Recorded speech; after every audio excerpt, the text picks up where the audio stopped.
Hello, everybody. I'm Sarah Richardson. I'm a National BU Manager for Early Childhood Australia, and I'm based here on Kaurna country.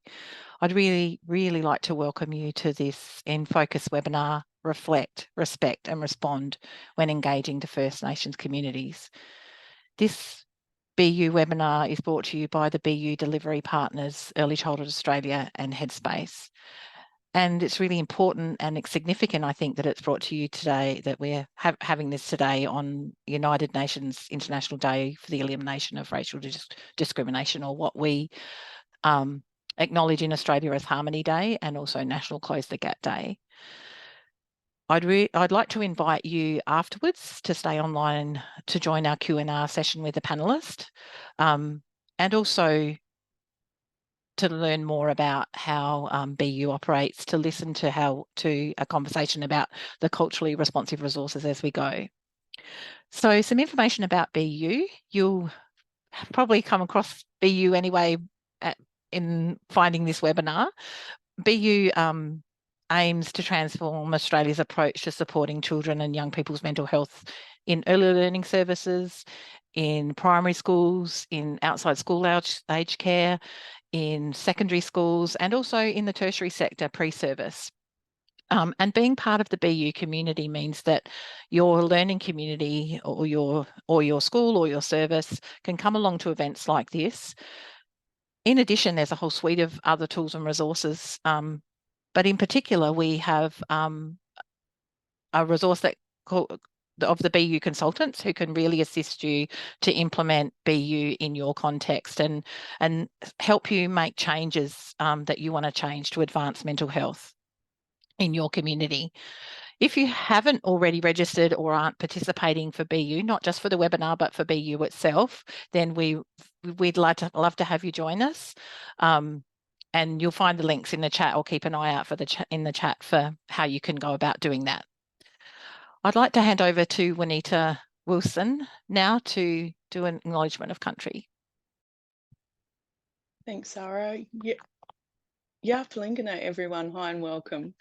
As is our way, I'd like to start by giving you a bit of information about myself and where I'm from. So my name is Juanita, and I'm a Palawa Pakana woman based on Nipaluna Lutruwita down in Hobart, Tasmania. My grandmother's family were from central Tasmania, known in language as Lemerina, and then later labelled as the Big River Tribe. The area that my family come from originally consisted of 5 clans, around 400 to 500 people prior to invasion. And they moved along Timtimili, which is known as the Derwent River, to reach coastal camps, to gather food, to meet and perform cultural ceremonies. So I now live in rural Tasmania on the outskirts of Hobart, overlooking Timtimili. And when I think about the significance of waterways for First Peoples of this country, First Nations peoples use water from rivers for all their water needs, for drinking, for fishing, for washing, as well as the water we spend time on rivers and billabongs, and they're central to First Nations intergenerational knowledge and cultural transfer, and for family time. So rivers and waterways are also a place of Didiri. So Didiri is an Aboriginal word meaning deep inner listening and a quiet, still awareness and waiting. I acknowledge that there are thousands of years of memories in these waterways, and the waterways from the countries that you're meeting us from today as well. As we meet and gather today, sharing in yards and cultural knowledge transfer, I'd like to take a moment to acknowledge all elders past and present from the many lands that we're meeting on. They cared for country, cared for community, and are our knowledge holders and custodians. I extend this acknowledgement to all First Nations peoples from across this landscape who might be meeting with us today. And I'd also like to acknowledge and thank the First Nations panel members for their expertise in development and design of the cultural resources we'll be discussing today, also for their generosity in sharing their knowledge, and feel deeply honoured that we're all recipients of that knowledge transfer. I acknowledge that this land never was ceded. Just passing back to you, Sarah. Thank you so much, Juanita. and we will hear from Juanita later on as part of the panel. So let's just do a little bit of housekeeping. In particular, one of the things that we always want to also acknowledge is when in BU is that taking care of our mental health and supporting our mental health is part of what we need to do. And so it's really important that we acknowledge that right now and make sure that this is a safe space for everybody to contribute and participate in. Please only share what you're comfortable with sharing, either in our polls or in the chat. Just a reminder about confidentiality and making sure that what you're sharing is okay for you, but also for others as well. We'll post some helplines in the chat. So if you do need any support, please access and reach out for support in whatever way you need. I'm going to start sharing the slideshow too, because we haven't done that yet. So the helplines are also on the screen.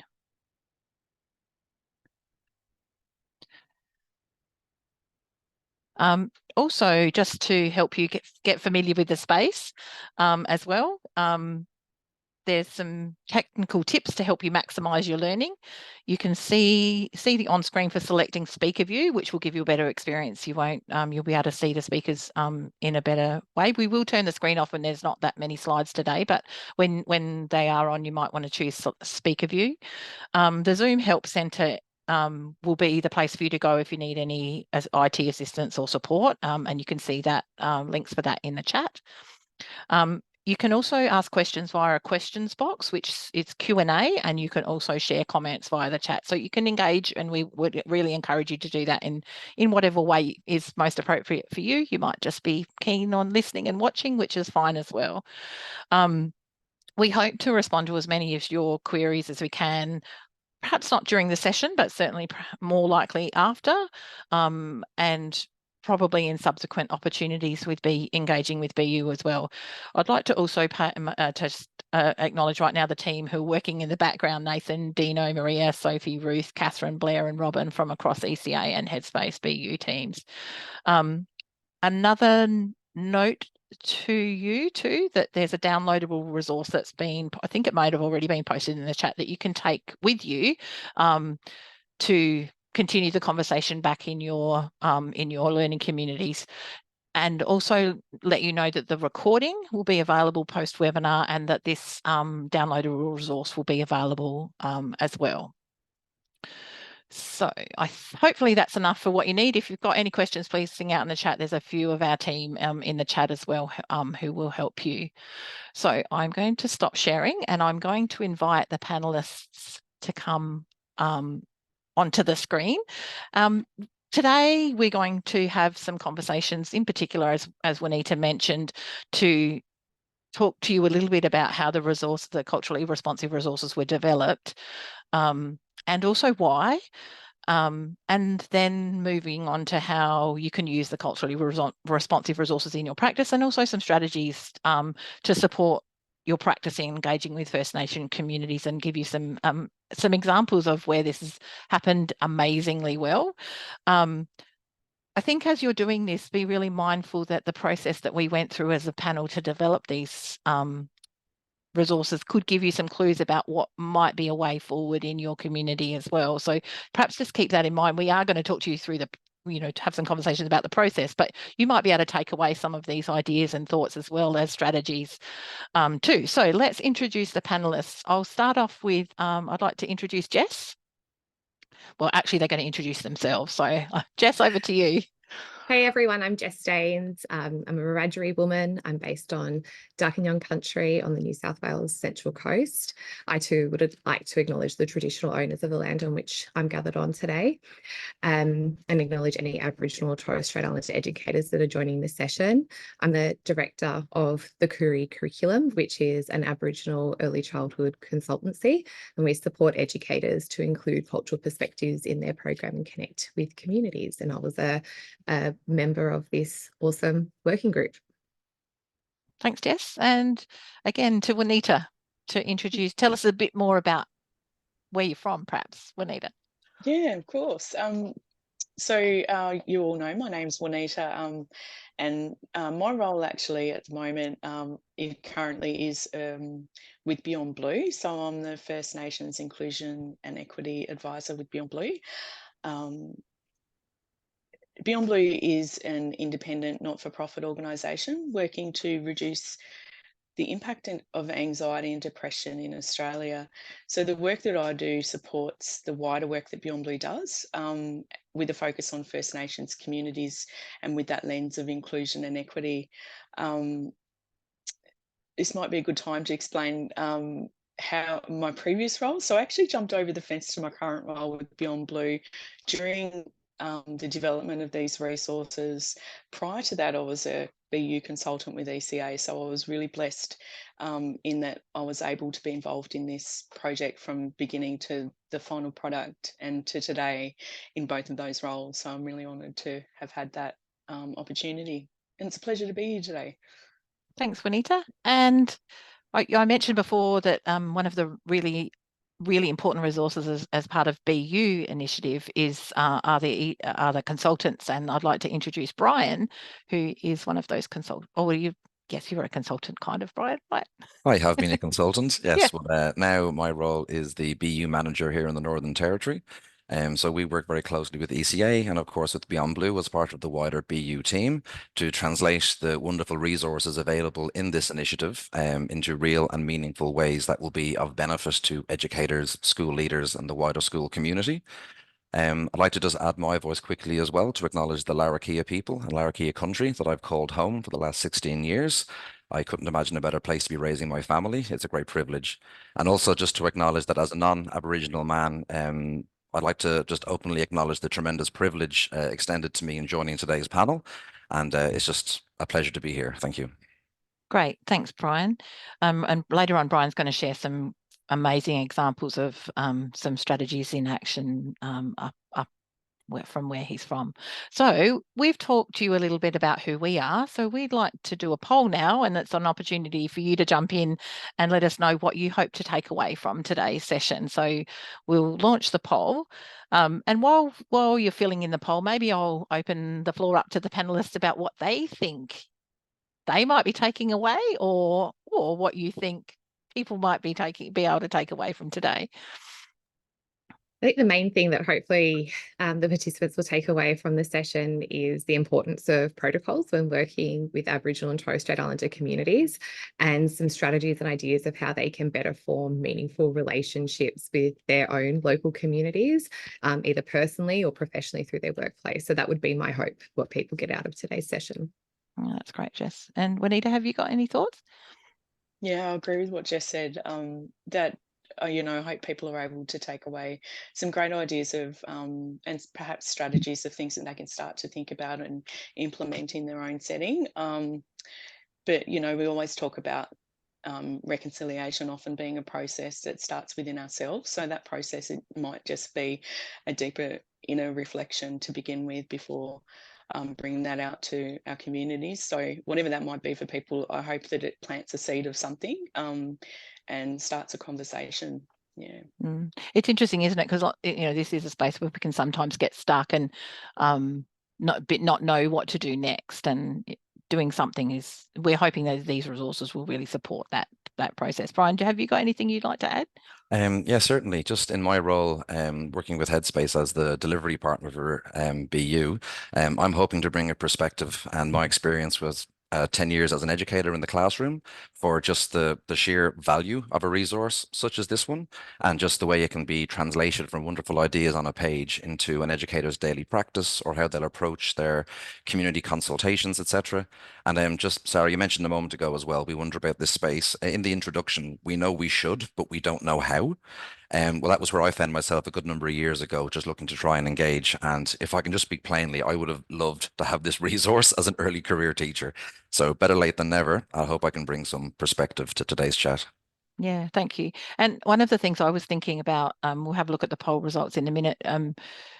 maybe while that's launching, I'm really conscious we've got we had a great response to registrations, and so I'm sure there's a range of people here, from leaders, wellbeing leaders, some educators, teachers, people in all different roles across all different education settings. And I think, you know, one of the things is everybody's got a role to play in this. And so what you might want to do is find what's your role to play. How can you influence, and what is the piece that you can take away from? Because not everybody has the same role. And so understanding what your role is and where it fits is probably an important piece too. But hopefully that you'll find something regardless of what your role is. So have we had a look at the poll results, Maria? So interesting. So overwhelmingly, people are saying they want best practice approaches for engaging with First Nations people. And I think, yeah, that's interesting, and that is one of the things we will talk about when we talk about engaging with the panel and why we went down that path. So we will look at that. What are some of the other two? So then the next two are examples of how. One of the caveats, I guess, what I will say is the cultural resources have only just launched and haven't been around for too long. So there may not be lots of examples yet.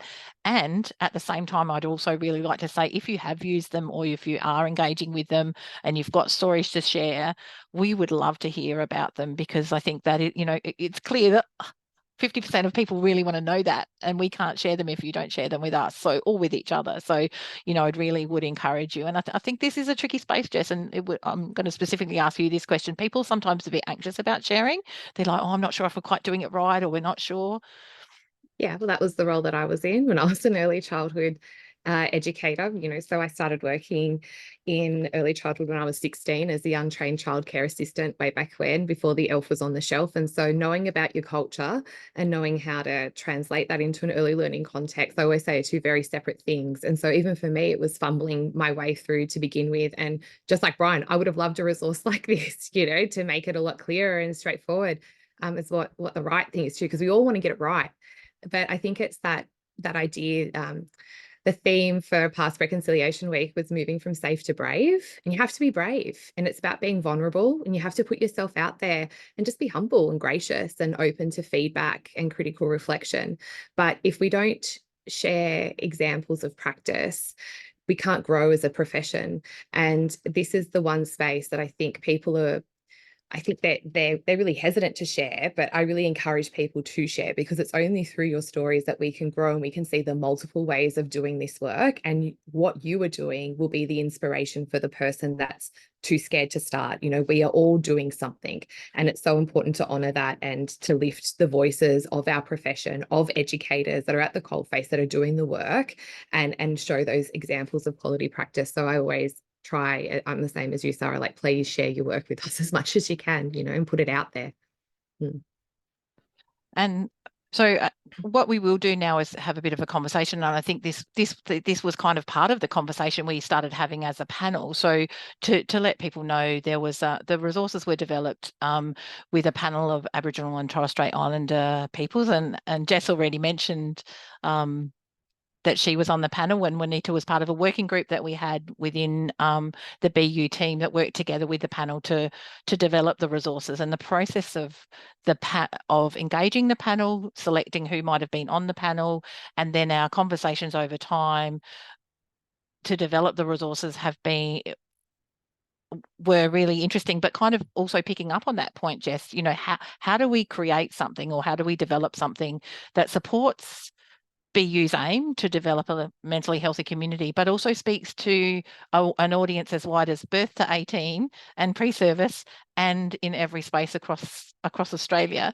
So I don't know if you want, either you or Juanita want to jump in. I know that's a question probably without notice, because I didn't ask you that question in the draft.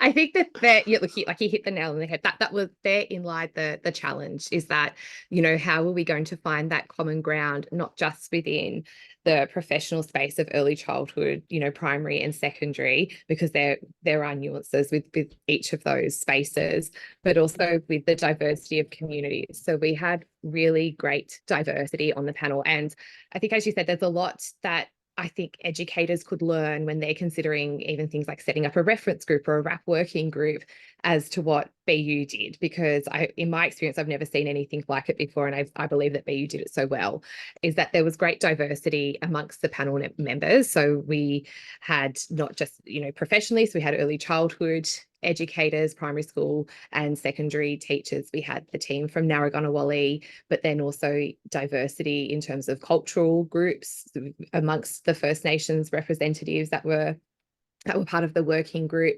And we also were really mindful to make sure that there was that Torres Strait Islander perspective, because quite often the Torres Strait Islander perspective just gets lumped in to Aboriginal perspectives. And so it was a really interesting learning experience for me personally to understand some of the differences in protocols between Aboriginal and Torres Strait Islander perspectives, and make sure we were really honouring and doing that well, making sure we had different genders represented, different ages, and and even things like from urban context to a regional context. So of course and it just goes to show the diversity of what there is within First Nations communities. And that's why it's important when you're working with this protocols document to understand that this is a general guide, because not all communities that you will find yourself working in will have a protocols document.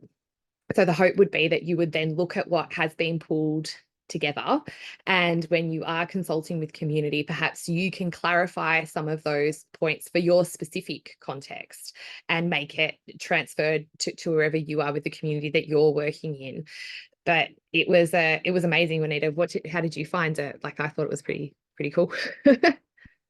Yeah, I love the whole experience, and I love what you just shared, Jess. It's absolutely I think for this particular process around developing these resources, we're in the unique position where BU is a national initiative. So we had to take that lens of being national, but then, as you say, having so many different cultural groups, and even more in terms of language groups across Australia, we had to the panelists, I can imagine, had to think about, how do we make this something that everybody could see themselves in, or something that they could add to in their community, and just add, be that foundation, that starting point for them, and give them those ideas to begin that deep reflection and deep learning.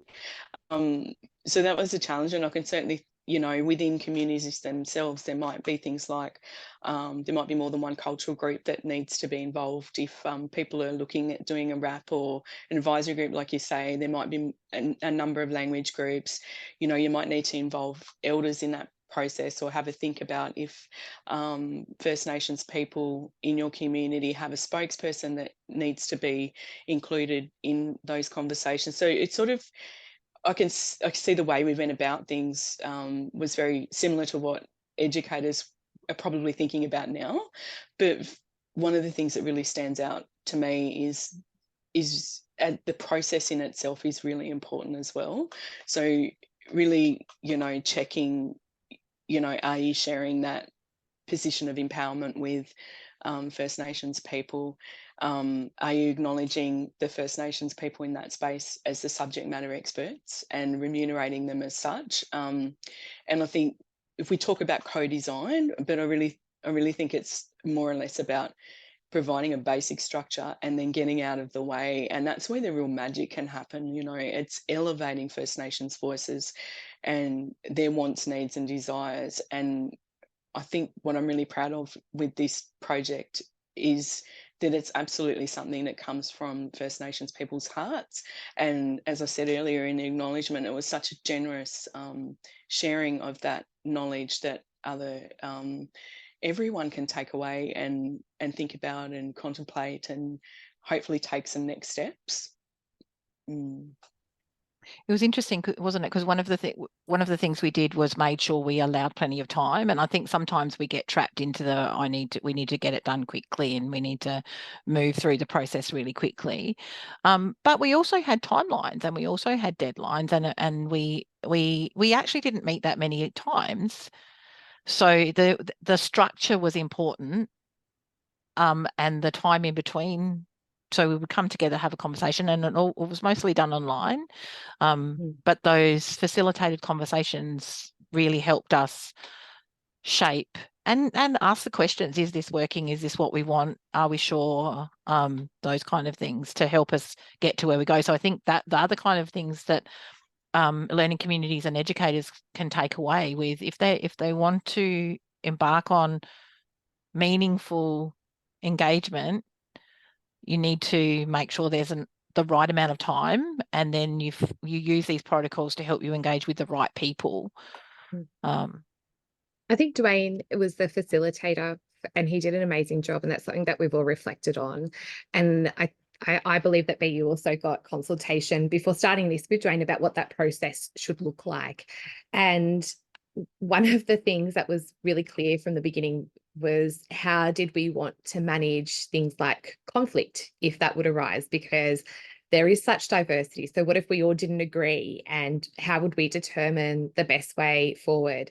And we spent a lot of time at the beginning of each of those sessions before jumping into the agenda of what we had to cover the work-wise. It was almost a 50-50 split of just checking in with each other as humans first, because when this was being developed, it was in the lead up to the referendum, and that affected all the panel members and working group people in some capacity in different, at different times and stages, both personally and professionally. So checking in with each other. And I think that's really important when you're also reaching out to community, to think about that you're checking in with community and members of your community as people first before you're asking something of them and from them. But also, whilst there was that process and that structure, and we had that clear in our head what we were working towards to achieve, there was also room for a bit of fluidity to meet people's needs and not lose touch with the humanity of each other, because sometimes that can happen in this online world. So there was that real deep connection and care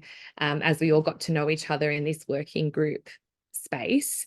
That was something that I think that really stood out to me, was that the care, I suppose, that needed to take place. And I was thinking, to kind of responding back to what you were saying before, Juanita, how we landed on, and we talk about the culturally responsive resources. It isn't just one thing. There's the protocols document, which is really powerful, but sitting alongside of that is kind of a couple of additional resources that support that, which are actually fundamental before you engage with the protocols document.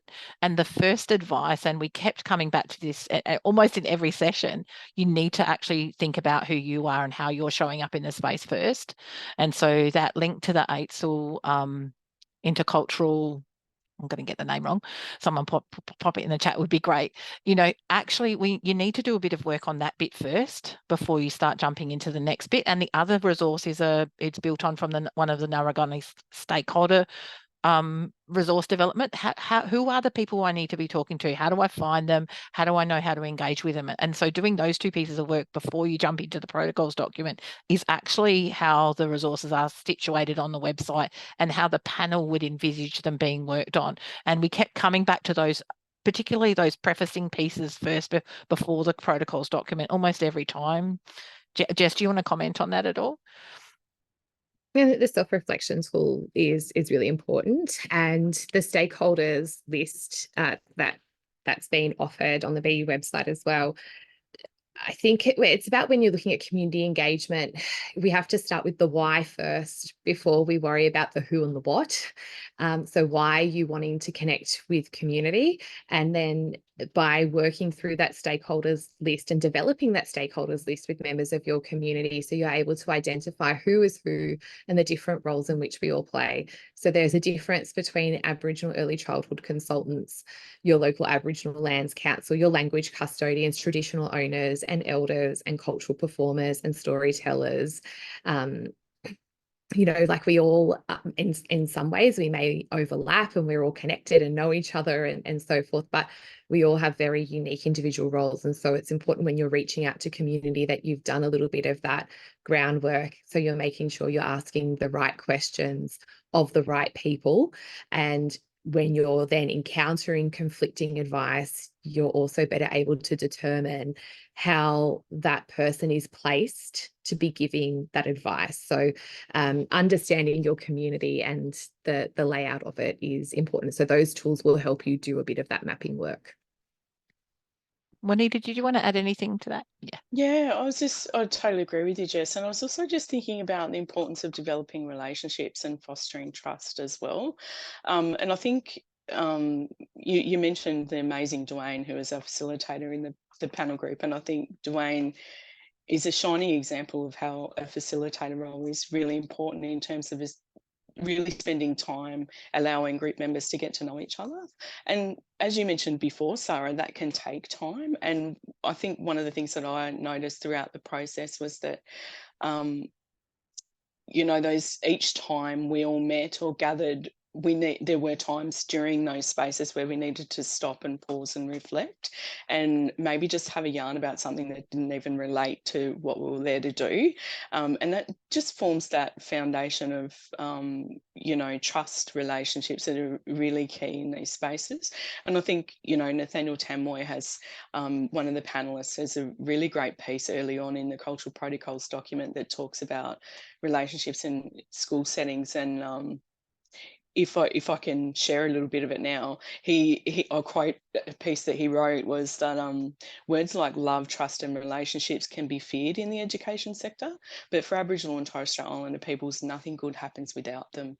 And I think that's really key to that understanding that before we get to the what, we actually need to be thinking about forming those relationships and not expecting things to happen overnight. And in fact, sometimes that can be really uncomfortable, is sitting in the unknown, not knowing what this is going to look like at the end. And I think that was a big part of my experience in this as well, is like we had the foundation, we had a bit of, all of us I'm sure had a different idea about what it would look like at the end, but really just sitting in those uncomfortable spaces can actually be a blessing sometimes, because you're able to give the project the time and space it needed to breathe and to form those relationships, so that the end product, whatever that might be, is something that the community can really see themselves in and really see as something that's going to benefit them, or and improve social emotional wellbeing outcomes for First Nations peoples as well as their wider community. So I think for me, relationships are really key and important, and that's something that really rang true through the whole process. And just before we move to Brian, because Brian's got some fantastic examples of how this can show up and what it can look like in a school, not necessarily from the culturally responsive resources, but some places where protocols are really deeply embedded and they can be reflected in what it can look like. I guess one of the things I was thinking about as you were both talking, because I was part of the working group, so the BU team working together with Beyond Blue and Headspace colleagues to kind of support the work. One of the things we often would do but in between panel sessions, was really go back and check how we were showing up in the panel space, and making sure that we were really doing that reflection about ourselves and being clear about what we expected, because that's really important too, and knowing how to kind of be in the relationship with the panel and really listen in a way that the panel members were absolutely heard, and it was a true design process. But we spent time thinking about that and talking about that ourselves as well. So that, that was part of the process. So again, allowing time, but creating a structure for some of those things to happen. Yeah, and I'll just jump in there and add something. I think one thing that stands out for me that adds to that is, Nara Ganawali talk about that process of unlearning, relearning, learning, unlearning and relearning. And I think sometimes it's really uncomfortable when we come into these spaces. We think we have a certain level of knowledge, but when we have the conversations sometimes that are a little bit difficult, whether through past systems, what's been taught in schools. If you're my age, 20 years ago, the curriculum looked very different to what it does now. And sometimes we just need to check out what we're carrying with us as our unconscious bias. And what, like you say, Sarah, I think that's really key. If there's a working group that's helping with that foundation, just being mindful that sometimes you might not know there's pieces there that are uncomfortable, and you might need to unlearn and then come at things with a new creative lens, and be prepared, to perhaps leave your Western mindset at the door. There might be a new way of doing things that you hadn't considered before, that can be more inclusive and equitable for First Nations peoples as well. And so they can be invited to the table. I think that's really important. Absolutely. Right. So Brian, we'd really love for you to share some examples highlighting the use of resources in practice. And so I'm Yeah, going to be share more than my, happy to. If you want to hold yeah, off just for one moment, Sarah, sure, yeah, I'll just add to what's already been said. In particular, what Juanita just mentioned as well. The connection before curriculum reflection by Nathaniel. This wasn't planned, by the way, but I did actually highlight the exact same section during my own reading of it as well, talking about the importance of connecting with people before you seek to engage with them as well, and to show that generosity of spirit and genuine reciprocity, because things will only progress at that speed of trust as well. And speaking of the Western mindset, really, anyone who's listening to me now can tell that I did not grow up in Australia. I arrived over here as an adult. So I really only started developing my own opinions and perceptions of First Nations, Aboriginal, and Torres Strait Islander cultures and peoples as an adult. So we talk about continuums in this space quite a bit. I really did join at the very beginning of that continuum. And I say that because I'm speaking to a lot of people in this webinar today, and some people will already be doing great work in this space. Some people are very much at the outset of their journey, and they're wondering, where do I begin? And again, just to speak to the value of this resource, there's information all throughout that will help people on every stage of their journey towards genuine cultural responsiveness. I had to learn at the very beginning concepts. I've got my notes here. Simple things like family structures. I came over here with my preconceptions of a nuclear family. I was wholly unaware of kinship structures and that shared care and shared family responsibilities model. I needed to know that, and I needed to be told. Um, the real sort of personal intergenerational experiences of Australia's recent history as well. I might have known some historical facts, but I certainly didn't know the depth and the experience of that which came. And that's I'm still developing that as well. I'm sort of midway along my Dunning-Kruger curve on that one, being perfectly honest. And also just acknowledging that when we're working as educators, there's often a perception of schools as not always being the most wholesome and holistic places for all cultures, ages, and stages. So even though we will hopefully enter into that space in a very positive and proactive space as well, we need to just acknowledge our own position and our position in an authority, in an institution that might not always have been used for the best of all Australian citizens. So with that in mind, Sarah, I'd love if you'd start sharing some of these resources. And I started by just acknowledging the fact that I've been living in the NT for such a long time. And it's a true privilege because Aboriginal cultures, perspectives, just daily interactions are the way of life up here. So it's always at the fore of everyone's experience. But I just wanted to share some truly remarkable examples of this genuine cultural engagement with some schools.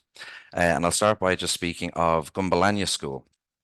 Oh, I'm sorry. I will just also begin by saying these resources have been shared with full, free, prior, and informed consent, and my extreme generosity and gratitude to the schools for sharing them in this format as well.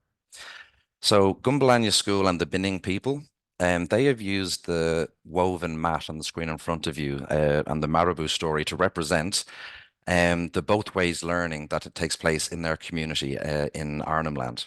The weaving represents the combination of Balanda, which is Western or non-Aboriginal people, and the Binning ways of knowledge as well. It's just really such a beautiful metaphor, as it just brings together the fact that a child is educated and learns through so many different ways. And this is a lovely metaphor for the fact that they can learn the Western as well as the local ways, knowledge, and just how to exist. So next stage or next slide, please, Sarah. Thank you. That's a beautiful metaphor that the local students can see themselves in, but as educators, we all have just this passionate love for planning. I know I certainly did. And the school has put the work in for a very long period of time. They have been engaged in this both ways consultation process for many, many years.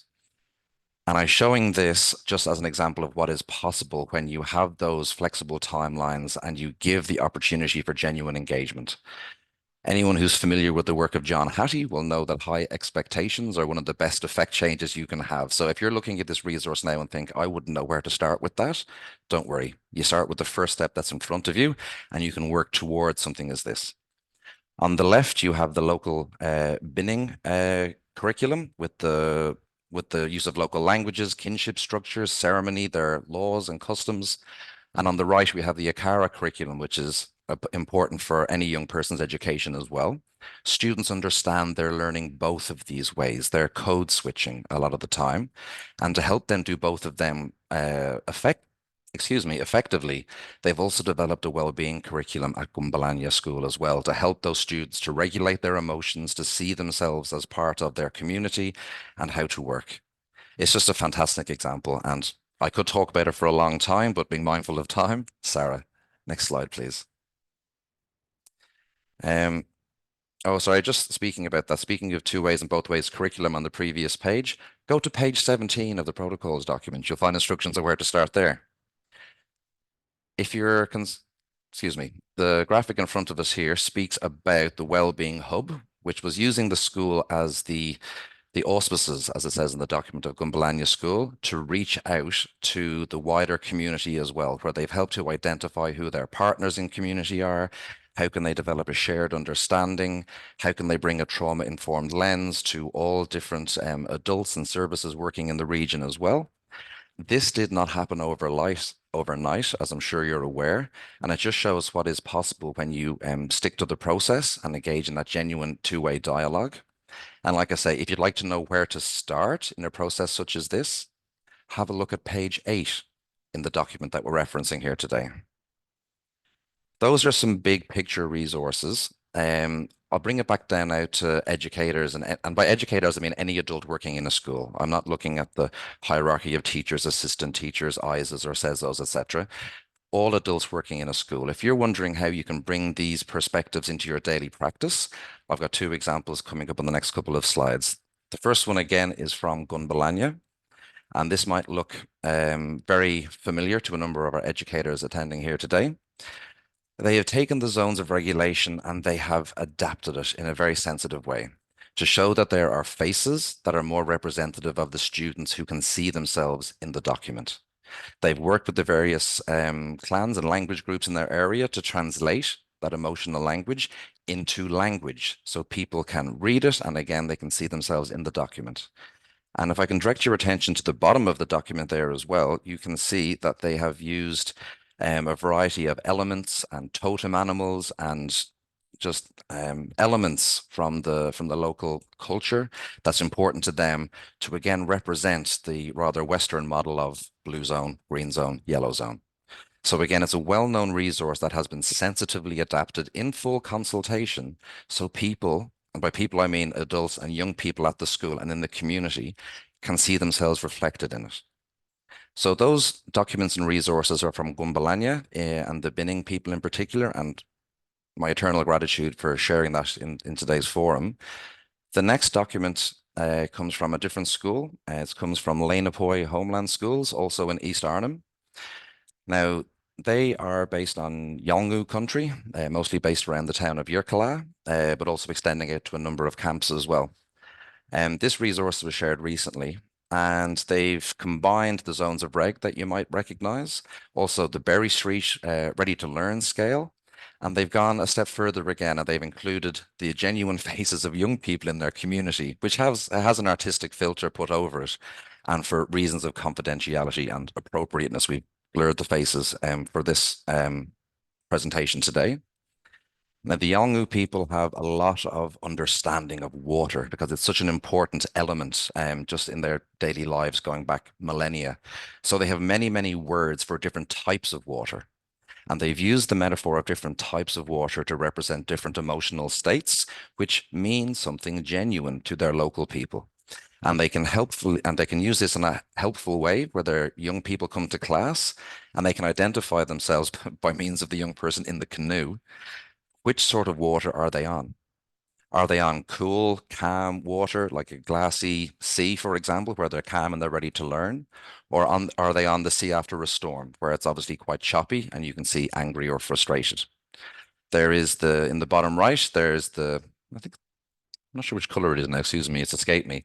But it's the sort of the silly stage, where you're feeling a little bit anxious. And they've talked about water in a stream. So it's moving, it's energized, but it's not confrontational or a drama. It's just that silly stage. And you can see all the various words of language in there, which is a different Yolngu Matha word for a different type of water. And then in the bottom left, we have other resources resources, other ways of explaining when we might be in the blue zone, a little bit sad. And then the school is going to use this to work with their students to help identify their emotions so we can put strategies in place so they can arrive, be seen in class, and then get themselves ready to learn.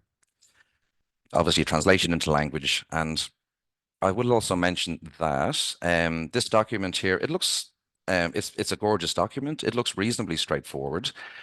But even though Lena Poi are working very much in full consultation with their community and they're embedded, this document still took 3 years to develop because of the different consultation process that's involved, the translations, etc. There's such a body of work involved behind this as well. So I'm sure you'll agree it's a wonderful resource. These are examples of what's possible when you stay the course, when you enter in that genuine sense of humble curiosity, I would suppose. We know our place, and you're more than happy to listen as well as to contribute. So just lovely to get to showcase some of the wonderful work happening up here in the Northern Territory. And again, my thanks to Gumbalanya School and Lena Poi Homeland Schools for opportunity to share today. Thank you, Brian. Thank you so much. And I think it is amazing to see what is possible. And I think, and again, also acknowledge the work that's done there, and obviously deeply rooted or deeply grounded in the context and the relevance of that community. And I think that's one of the things that we were talking about when we were thinking about sharing these. Jess, do you want to comment on what? Yeah, look, but I was blown away when Brian first shared the stories with me, and I think it's so beautiful to see those examples. And I know one of the things that we've yarned about when sharing stories like this is the importance of not trying to create a cookie cutter approach. So you can't pick something up from one community and just put it into yours, because as Brian has explained, there's a whole body of work and consultation and a process that was followed through there. But what we can do is we can treat it as a provocation, and we can reflect, how does this relate to the world of your children and your students? And what are some ways that you can respond without creating copies of that work? So that's how I would see it. I would see it as an invitation to really prompt some further reflection for you to create something with your community that sits with your context. But yeah, it's so inspiring to be able to see that, Brian. Yeah, and I was thinking, that whole notion of process over product is actually where the work is done. We end up with this, and we're, so lucky to be able to see the end product, if you like. What we don't see here, and you've tried to really articulate that, Brian, is the process that those communities would have gone through together, which is kind of what we were talking before about the panel. Like, we were trying to describe a little bit about the process, because if you can get that process really working and spend time and invest in it, you will end up with something that's really meaningful and authentic and right for your context. So, I think you're right, Jess, using them as a provocation about what's possible and what you could strive for, but it might look really different, because if you're in an urban community and perhaps have a range of people who might not be as connected to their culture as in the same way that these people are, those things won't make sense in the same way. No.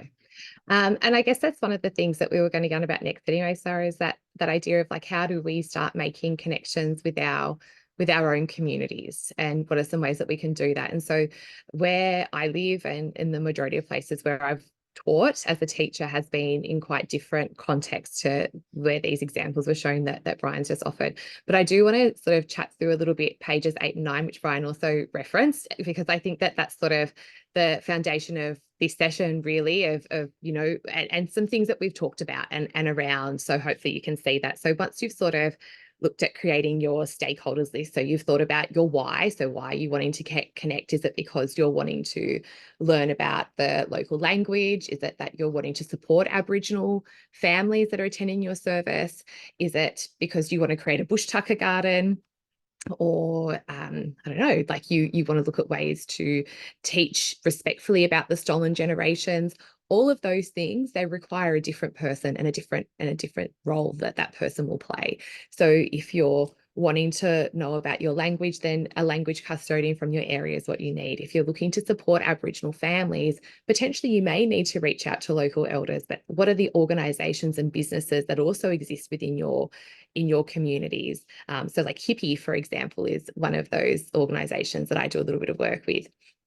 And so where do they fit within? So this is the importance of doing that mapping. And as a starting point, if you don't know who is who and you're just at that very, very beginning, I always say the best way to make connections is in person and not over phone or email. So using those key dates and significant periods throughout the year, like Reconciliation Week and NAIDOC Week, when you know that community are coming together, or Desert Mob Markets up, in Tiwi, where community are all coming together to celebrate and to be as one, and to go and attend that, and to wear your work uniform if you have one, so you're visually present, because showing up time and time again, mob are able to sort of see, oh yeah, like I've seen them around here before, because you're not just talking to the talk, you're actually physically showing up. So I feel like having that is important too, and collecting that information, just doing a little bit of mapping and having a yarn in person. And when you're making those initial connections, making sure as well that you're not bombarding and asking a whole heap of questions and putting the responsibility on community to be educating you, particularly with things that are sensitive. And obviously we know that educators are only asking those questions because they're genuine and they're enthusiastic and they're really wanting to learn, but we need to take some of that personal responsibility for ourselves in doing that education work. And if we're wanting to know some things about that can be taxing, so even information about the referendum, because that's still very fresh and very raw for a lot of us, that you do that with someone, you engage in consultation professionally, because there is an emotional tax that those conversations have on community.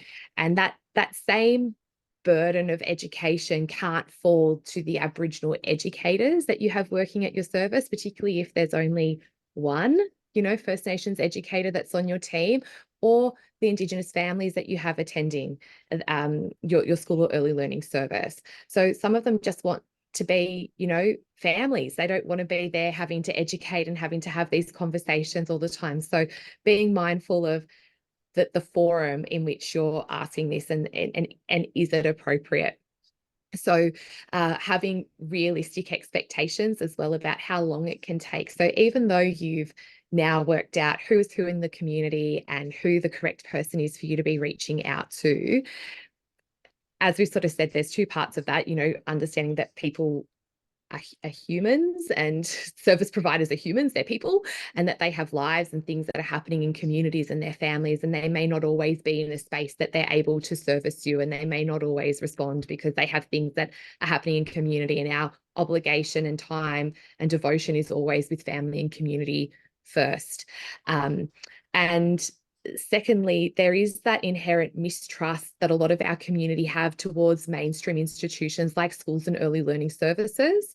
And so it can just take time for community to feel comfortable to come and to be with you. So asking if they would like to bring a support person, asking if they need help with transport, asking if they would like you to come to them. So I would never ask an elder to come to me. That's not how it's done. Like if we want to see our elders, we go to them. So there's just a few things, I guess, to think about. Some of the other things that we've suggested is when you're inviting somebody to come and visit you or to provide a service, that you're not asking them on the spot and expecting them to give you an answer straight away, but you give that space. And also understanding, I guess, in questions in general. I know I'm talking about a lot of different things very quickly because I know that it's actually complex. There's a lot to actually think about.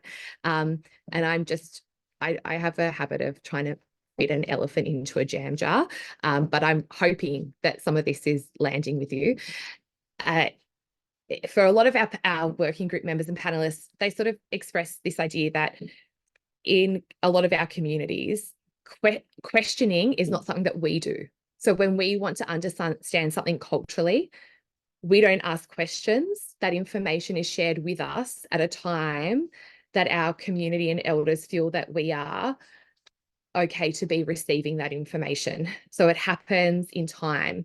And even when there were points that were being discussed in our group, often we would say, actually, I don't know the answer to that. I might feel this way, but I actually need to check in with my community to make sure that I'm actually representing their values and perspectives accurately.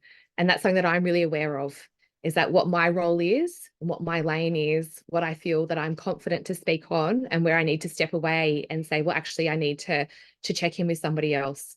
So there is understanding the protocols that we have and our responsibilities that we have as First Nations peoples working in this space, and why we can't always service you in the way that you may expect that we should. So Black business happens differently, if you can sort of understand that a little bit. But developing those relationships before you actually need something is important. So things aren't transactional, and that you build that relationship and that rapport first. Often educators that I meet them in a professional space. So they've engaged me to come and deliver some professional development. But I can share with you, I delivered some PD to this service years and years ago, but they've kept in touch. They're on Facebook. They give me a thumbs up. They encourage me. Occasionally they'll send me messages and they'll share with me what they've been up to at their centre, some projects that have taken place. And recently they made this beautiful acknowledgement of country book, and they made an acknowledgement of country song. So this is all just children's drawings of caring for country. And because an acknowledgement of country is not just something that we say, it's something that we do. And so how are they practicing custodianship and stewardship? So they sent me this beautiful book with their reflections and their drawings in the mail, and as well as this beautiful canvas piece of art. And nowhere in any of this had they asked anything of me. But I really feel like they genuinely care and they're investing in that relationship. I know that some other schools and services I work with, they're doing things in the lead up to Easter, like they're sending Easter treats and cards that the children have made to members of the community that they've formed a relationship with, just to let them know they're thinking of them. When they harvest warrigal greens from their garden, which are abundant where I am at the moment this time of year, and they make warrigal green pesto, they jar them up and they drop them off at community members' houses and so forth, just to continue that connection, that it's not just that one-off and without an expectation of receiving something in return. So those are a few things that I know have worked for me. And I know I'm taking up all the airspace, but Juanita, am I missing things? Do you want to jump in? I'm really enjoying what you're sharing, Jess. Me too. It's right on the I have so many thoughts. Just as before you don't have jump the in, time. Juanita, we've got only a few minutes left. So Yeah. would you like to give us your last minute thoughts, and we will throw back to you, Jess, to have one more say, but we'll wrap up and then so yes, over to you, Yeah, Juanita. probably just quickly, just going back to that concept of the principles of two-way learning, I think, which some of what Jess has also talked about there in that cultural space. But, I think when we really engage in a two-way learning process, there's so many strengths that can be garnered from that, where First Nations children, educators and young people and families can bring and see themselves in your service, and see that their culture is something that's celebrated. I think that's a really beautiful thing. So I would say to educators and individuals even as well, if you're not affiliated with an early learning service, there could be some individuals that are interested in learning today from a completely different walk of life and completely different background, and working background. I would say maybe just read it through the documents through in parts, even just one page at a time.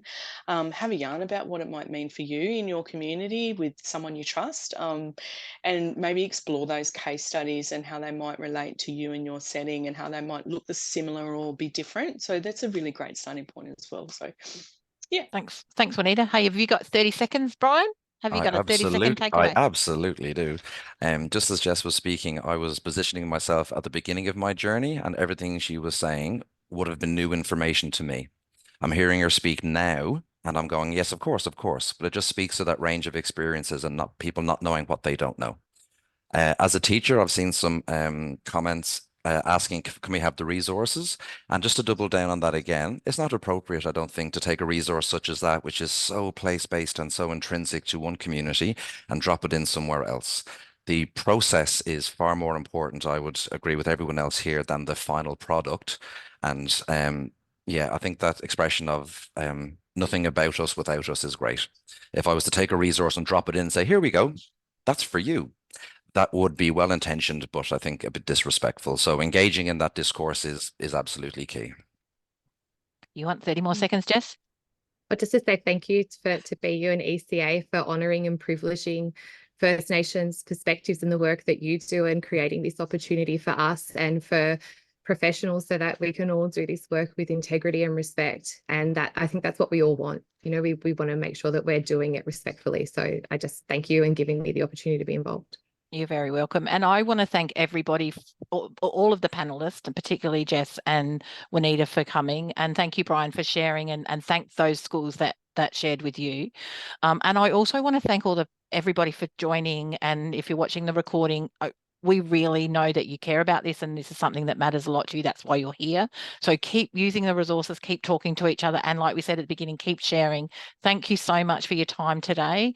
And we look forward to continuing a conversation with you beyond today, but also perhaps in the Q&A afterwards. So I'll say goodbye and thank you all for coming and finish the webinar and look forward to seeing you in the Q&A. So if you'd like to move into the Q&A now, we will turn our cameras off and we'll go and have a wriggle if you like, but we'll jump straight into the Q&A.